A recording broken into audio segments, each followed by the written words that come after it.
So before I open it up for Q&A, I thought that I would take a moment to say a few words.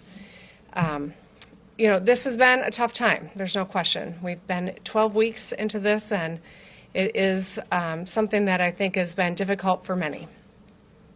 This crisis is not about me, and it never has been.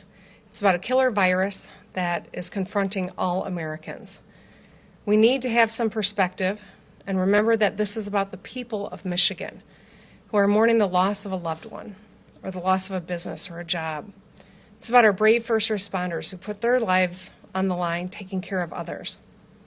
Over the past couple of months, we have seen an explosion of rampant rumors and violent death threats against my family and me online.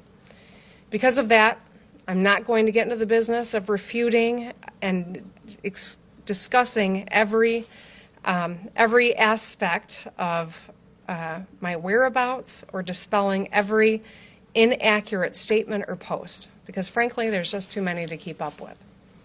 That said, I do feel compelled to address the most recent one about my husband, Mark. My husband made a failed attempt at humor last week when checking in with the small business that helps with our boat and dock up north. Knowing it wouldn't make a difference, he jokingly asked if being married to me might move him up in the queue. Obviously, with the motorized boating prohibition in our early days of COVID-19, he thought it might get a laugh. It didn't. And to be honest, I wasn't laughing either when it was relayed to me, because I knew how it would be perceived. He regrets it. I wish it wouldn't have happened. And that's really all we have to say about it. My family, like most, has been staying home these last couple of months. For me, that included effectively canceling my own daughter's prom and graduation ceremony. But it gets worse. My family has had men with automatic rifles standing in view of our front window outside of our home. We have read the vile things people have said and written in response to my stay home, stay safe order. My daughters have seen the likeness of their mother hung from a noose in effigy.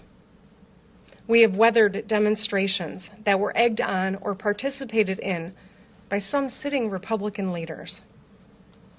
Even my neighbors have been terrorized as they tried to enjoy their Memorial Day weekend up in Antrim County, despite the fact that I was 200 miles away. COVID-19 has been a tough chapter for us all. I'm not likening my experience to that of someone who is mourning the loss of a loved one, or their business, or their job.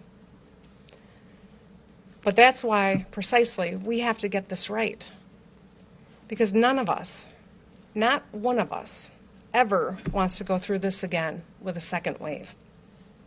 Now, I'm not going to be bullied into ignoring the science and making political calculations. And as we have seen across the country, let's not us here in Michigan have made this sacrifice in vain and see our numbers start to rise again. It will be a long time before we have vaccines or herd immunity or a cure. And that means we have to learn to live with this virus for the time being. That means masks and distancing and hand washing. It means staying close to home. We need to rise to this occasion and not devolve into our worst selves. And that means everyone should take a deep breath. Let's all take a moment to show some empathy. Let's all try to show a little kindness. And let's all try to have a little patience. That goes for my family and for yours. Because we are all Michiganders, and we are all in this together.